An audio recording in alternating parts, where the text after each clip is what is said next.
Most of people make mistake while taking cough syrup.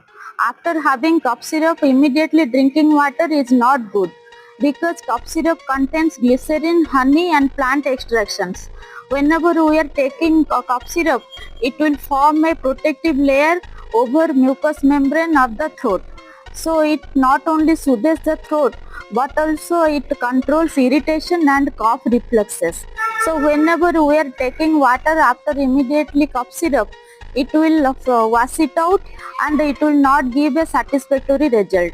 So we have to keep at least 15 to 20 minutes within cough syrup and water. Thank you.